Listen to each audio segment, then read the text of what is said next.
Bonjour à tous et à toutes, ravi de vous retrouver sur Le Média pour Le Récap, votre nouveau rendez-vous quotidien d'actualité. Du lundi au jeudi, on revient sur un sujet sans filtre et sans langue de bois. Le Récap, c'est l'une de nos 4 nouvelles quotidiennes qui arrivent sur notre antenne et que j'ai le plaisir de vous présenter. N'oubliez pas de vous abonner à nos 2 chaînes YouTube, Le Média TV et Le Média 24/7 pour être sûr de ne rien rater. Le Récap, épisode 4, c'est parti.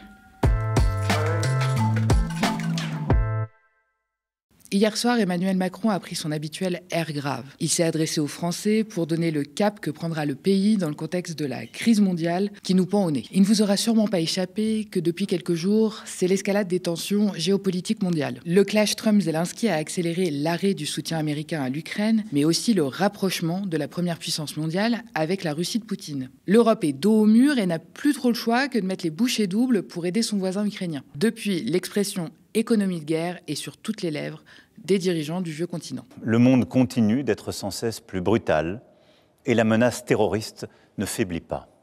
Au total, notre prospérité et notre sécurité sont devenues plus incertaines et il faut bien le dire, nous rentrons dans une nouvelle ère. Dans ce contexte géopolitique des plus instables, Macron n'a pas raté l'occasion d'enfiler son costume préféré, celui de chef de guerre. Et il a commencé par rhabiller la Russie pour l'hiver. La Russie a déjà fait du conflit ukrainien un conflit mondial. Et au fond, elle teste nos limites. Elle le fait dans les airs, en mer, dans l'espace et derrière nos écrans.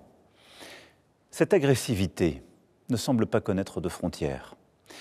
Et la Russie, dans le même temps, continue de se réarmer, dépensant plus de 40% de son budget à cette fin.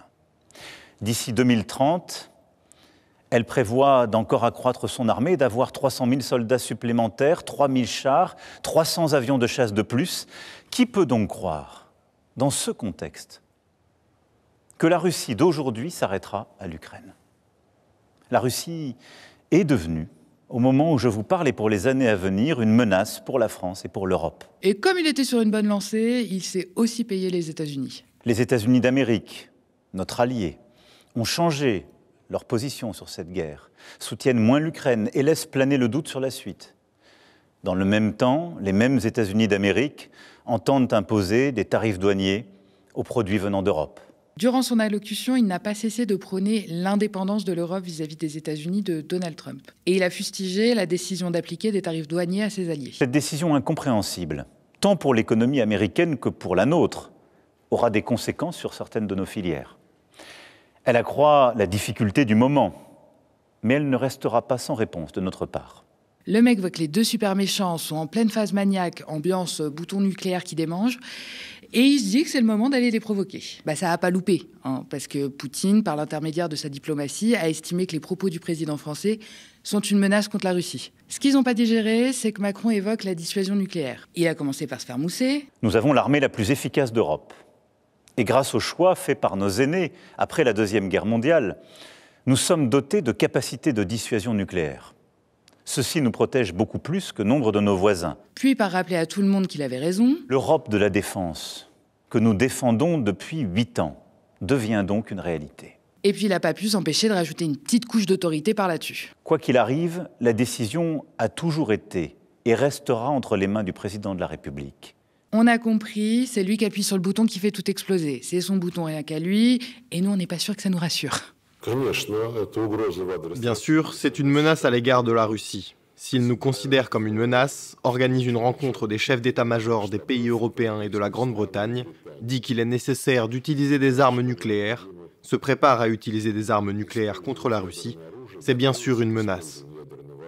Juste pour vous donner une idée, selon les estimations diverses, la Russie posséderait plus de 5000 ogives nucléaires, contre à peine 300 pour la France. Macron, il fait pas vraiment le poids face à tout cet arsenal. Et pourtant, il adore prendre le lead. C'est ce qu'il a essayé de faire hier soir avec son allocution. Il a voulu se positionner comme un rempart pour l'Europe entre les États-Unis et la Russie. Rappelons que la France est le seul des 27 pays membres de l'Union à posséder l'arme nucléaire depuis le départ du Royaume-Uni. Les Européens, ils s'étaient habitués depuis 80 ans à être protégés par le parapluie américain. À ce temps-là, il est révolu et vu l'ambiance, vaut mieux se dépêcher de trouver de nouvelles solutions. Ce week-end, Macron il a évoqué l'idée de partager le bouton nucléaire avec ses partenaires européens pour ne plus dépendre de la dissuasion américaine. Selon lui, cela rendrait la France plus forte, car aujourd'hui, les missiles russes déployés en Biélorussie nous exposent. Cette idée, elle a divisé le champ politique.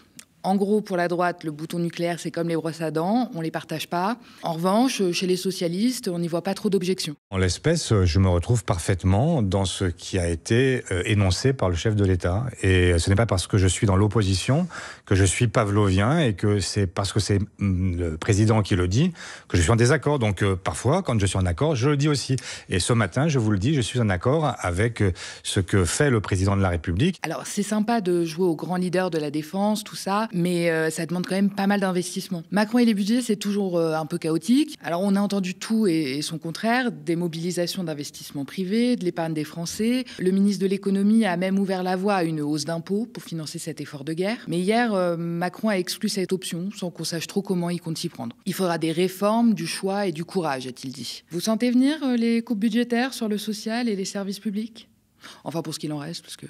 Il y a quelques semaines, le gouvernement nous a vendu une cure d'austérité sans précédent pour le budget 2025, arguant qu'il nous fallait être responsables et faire des économies compte tenu du déficit abyssal qu'ils ont eux-mêmes creusé. Et maintenant, il n'y a plus aucun problème pour faire exploser les dépenses pour la défense. On se moquerait pas un peu de nous ? Bref, nous sommes presque en guerre. À Arras, dans le Pas-de-Calais, des enseignants, élèves et leurs parents se mobilisent contre la fermeture de 147 classes à la rentrée prochaine et la suppression d'une 60aine de postes. Mardi dernier, nos reporters Lisa Lapp et André Manivit se sont rendus sur place pour rencontrer les concernés. Je vous laisse avec un extrait de leur reportage. À la rentrée prochaine, notre académie subira encore à elle seule 30% des suppressions de postes décidées au niveau national. 59 concerneront le Pas-de-Calais. Cela entraînera de nouveau 147 fermetures de classes pour seulement 10 ouvertures. C'est inacceptable! Bravo! L'intersyndicale sont reçus par l'inspecteur d'académie en audience pour entendre l'opposition ferme des personnels, des parents des élèves et des élus du Pas-de-Calais par rapport à ce projet de carte scolaire qui va encore une fois dégrader les conditions d'apprentissage des élèves dans un des départements les plus pauvres de France, là où on a le plus d'éducation prioritaire et le plus d'élèves qui dépendent de l'aide sociale à l'enfance. C'est inadmissible et on va le dire aux Dasen tout de suite.